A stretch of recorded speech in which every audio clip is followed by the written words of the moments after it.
Bonjour et bienvenue sur le blog Smash, ici Vincent Laroué, entraîneur-chef et conseiller technique du volley volleyball de plage à Volleyball Québec et préparateur physique. Cette semaine, on décortique le mouvement de snatch avec la kettlebell.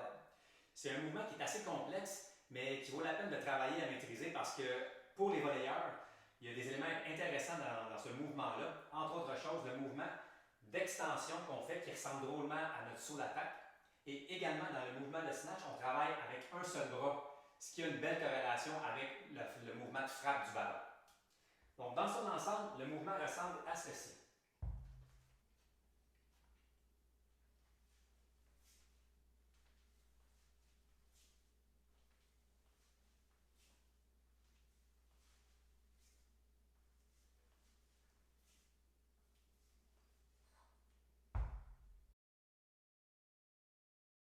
Regardons maintenant les points techniques importants un à un, en commençant avec la phase de montée de la kettlebell. Donc, quand on va être en position de départ, on va amener la kettlebell vers l'arrière, et là, avec un mouvement de hanche dynamique, on va amener la kettlebell vers l'avant. Et quand notre bras va déconnecter du tronc, on va penser à le tirer légèrement vers l'arrière. Notre bras va continuer à monter. Dans la position à 10 heures, on va insérer notre main dans la poignée.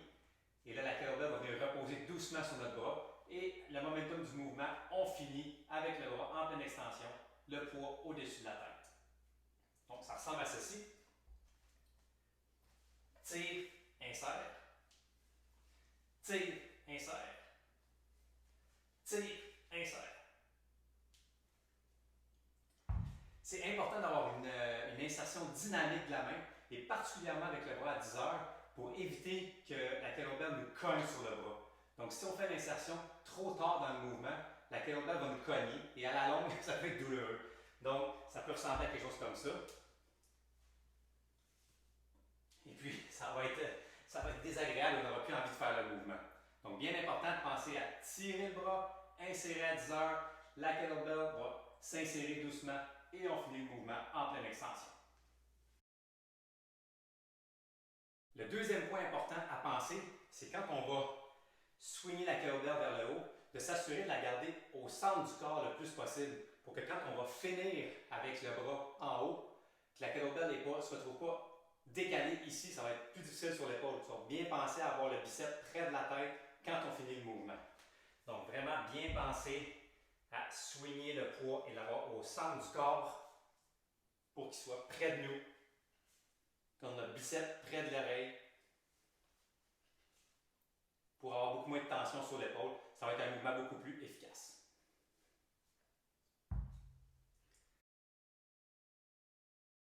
Notre troisième point technique important est au niveau de la descente de la kettlebell.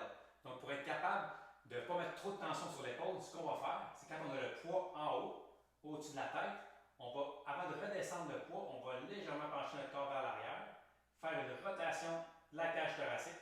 Tout ça va créer un peu d'espace pour laisser le poids redescendre. Donc, ça ressemble à ceci. Donc, recule, recule légèrement, rotation, descend. Recule, rotation, descend. De cette façon, on a une descente efficace et on prend soin de nos épaules. Si on résume les points techniques importants, au niveau de la montée, une fois qu'on est debout et que le bras déconnecte du tronc, on pense à le tirer vers l'arrière. Le momentum poursuit, le bras à 10 heures, on insère la main de façon dynamique pour que la kettlebell s'insère doucement sur le bras et on finit le bras en pleine extension. Deuxième point technique important, faire voyager la kettlebell au centre du corps le plus possible lors de la montée et de la descente afin de bien terminer avec la kettlebell au-dessus de la tête, le biceps près de l'oreille. Et le troisième point technique est au niveau de la descente. Donc, quand on est en pleine extension, on va légèrement pencher le corps vers l'arrière pour créer de l'espace. Petite rotation du tronc et on laisse descendre la kettlebell. Je vous suggère de faire un point technique à la fois quand vous faites des répétitions. Donc, bien focuser sur un point technique à la fois et éventuellement, vous serez capable de mettre les trois ensemble. C'était notre dernier vlog avant les fêtes. Alors, sur ce, je vous souhaite, au nom de Volleyball Québec, de joyeuses fêtes, un joyeux Noël et puis on se revoit en 2022. À bientôt!